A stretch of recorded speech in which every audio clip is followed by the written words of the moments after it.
Hey everyone, this is Cody, and today I'm bringing you an updated review of the ZWO ASI Air Mini. In my original version of the ASI Air Mini review, I discuss how the 4 USB 2 ports could affect the frame rates that you see with your planetary imaging rig. Now ZWO did have some reservations on what I had to say about the ASI Air Mini's planetary imaging performance in my original review. So we had an email conversation and they clarified a few points about the ASI Air Mini's USB ports as well as the ASI Air Plus's USB ports. And I thought that information would be really important for you to hear. So I updated the planetary imaging section of this video and I also added a couple of other points throughout. So with that said, let's go ahead and get started with this updated review. Now you know that I like to stay transparent, so I thought I'd just share that ZWO did reach out to me a few months ago and asked if I'd be willing to test and review the ASI Air Mini, which I agreed to do.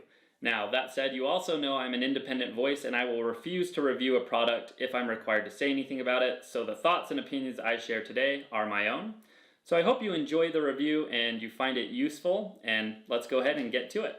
Now here's just a quick little 30-second unboxing of the ASI Air Mini. So pretty quality box here. This just pulls out.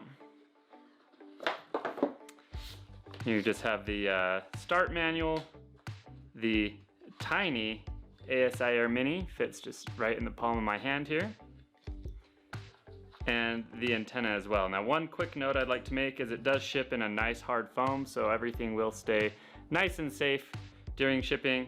And then you have a box here with all your power cables, so that's pretty much it. The first thing I'd like to mention here is the ASI Air Mini is truly a small device. It's only 52 millimeters wide, 78 millimeters long, and depth, it only has 26 millimeters in depth. So it's actually a very small device that will fit in the palm of my hand. Alright, so for the purpose of this video, I'm going to assume you're already familiar with the ASI Air app and how to control your whole imaging session from plate solving, auto guiding, polar alignment, and image capture. So we're not going to talk a whole lot about that. I will say though, with the new version 2 ASI Air app, the devices now support mosaics, which is really cool. So that's good news. So what I'm going to mainly do is compare the ASI Air Mini features to the ASI Air Plus, and then we'll talk about the performance as well, which is the real important part. So first things first, you'll notice the antenna here for boosting that Wi-Fi signal, which is really great for people like me. If you go inside after you set up your scope, it's really easy to lose your connection. I was losing it all the time with the ASI Air Pro, and this solves that issue. Moving on, you'll still have the 4 12-volt DC outputs, so 2 on this side and 2 on that side, as well as the PC port, which is just a standard USB-C. On the flip side, you still get the DSLR shutter control, which is great. And then on the back of the device, you'll notice there's no on-off switch, you just have a power input. So right when you plug it in, it will power on, and you have a reset button as well. And then again, there's no, power voltage indicators or anything like that. All of that is viewed in the ASI Air app. A couple other things you'll notice with the ASI Air Mini is there is no SD card support. So it uses eMMC storage. The capacity is 32 gigabytes, of which about 20 gigabytes is usable. And it also does not have a Ethernet port, so you're not able to get a nice stable wired connection if that's what you're after. And then the biggest difference is in the USB, and I think this is what's going to be talked about most with the ASI Air Mini, to be honest, is that it has no USB 3. So ASI Air Plus is going to have 2 USB 3 inputs and 2 USB 2. The ASI Air Mini, all 4 of these are USB 2, and that is going to impact the performance a bit. So with that in mind, let's go ahead and discuss the performance. When it comes to planetary imaging performance, in my conversation with ZWO, they told me that the ASI Air Mini and the ASI Air Plus should have about the same planetary imaging performance, despite the difference in USB ports. Again, ASI Air Mini only has USB 2, whereas the ASI Air Plus has a couple of USB 3 ports. So how is that possible? Well, the USB ports, according to ZWO, are not the limiting factor. The limiting factor is the eMMC storage. That's what's going to limit the whole system's planetary imaging speed. So to wrap up this section on planetary imaging, ZWO did tell me that a PC will result in faster frame rates for planetary imaging than the ASI Air Plus or the ASI Air Mini. Not because of the USB ports, but because of the limitations of the eMMC storage.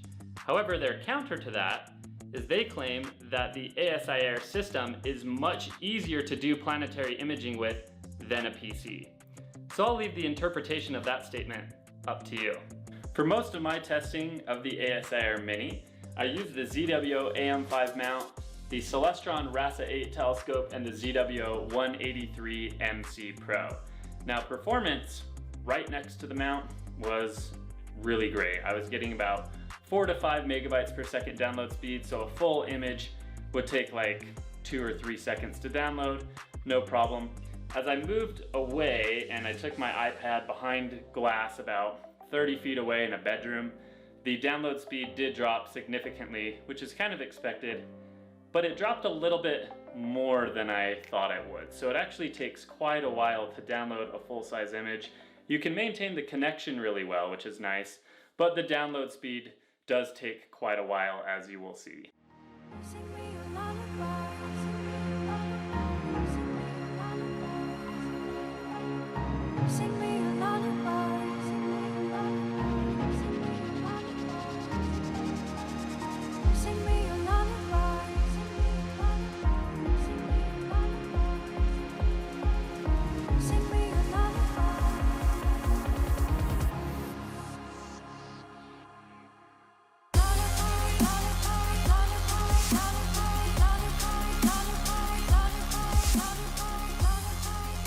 One factor to consider when we're discussing the transmission speed of the ASI Air Mini to your tablet or your phone is the resolution of the camera.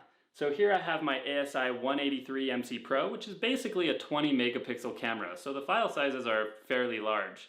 So even when the data is compressed or binned, it can still take the ASI Air Mini a little bit of time to send that over to your tablet or your phone, especially the further away you are. If you have a larger camera than that, like the ASI 2600, which is an APS-C sensor, or the 6200 camera, which is a full-frame sensor, that effect is a little bit compounded because those file sizes are even larger.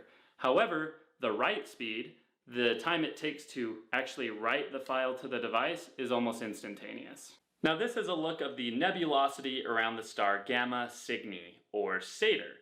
And yeah, the download speeds were a little bit slow, but what wasn't slow was all the controls. So your guiding settings, your dithering settings, maybe plate solving, all of that does not require a lot of data transfer, so you're able to easily control your equipment from inside your house, which is really nice. Now, I do think that a lot of people are going to complain about the lack of USB 3. However, there's always going to be trade-offs. So let's talk about that. Now, before you complain that the ASI Air Mini does not have any USB 3 ports, think about this. If it did have USB 3 ports, what would be the point of the ASI Air Plus? Wouldn't really serve a purpose, right? So there's always going to be some trade-offs, and here's the main one. As of the filming of this video, the ASI Air Mini retails for $200, whereas the ASI Air Plus retails for $300. So essentially, with the ASI Air Mini, you're trading 2 USB 3 ports for 2 USB 2 ports, but you're saving $100. Now, just asking a second question, and that is, what is the target market of the ASI Air Mini? Now, I don't work for ZWO, I'm independent, but if I were to speculate, I would say that the ASI Air Mini is going to be perfect for those that have been intrigued by the ASI Air in the past but haven't bought one because of price or other things. This will be a great way to explore for a little bit less price, see how you like the image capture, all the features that it has, and go from there. Lastly, it's really great for portable setups, so maybe star trackers or small mounts. You can see here on my William Optics Redcat 51, it just fits on there perfectly, and it's very light. Now, to be fair, I also feel like the ASI Air Pro and the ASI Air Plus are also quite portable, but this thing is just tiny, and overall, I think it's going to fulfill a nice little niche where people can get into the ASI Air for a little bit cheaper than the Plus version, but still maintain a lot of those great features like the eMMC memory and the antenna.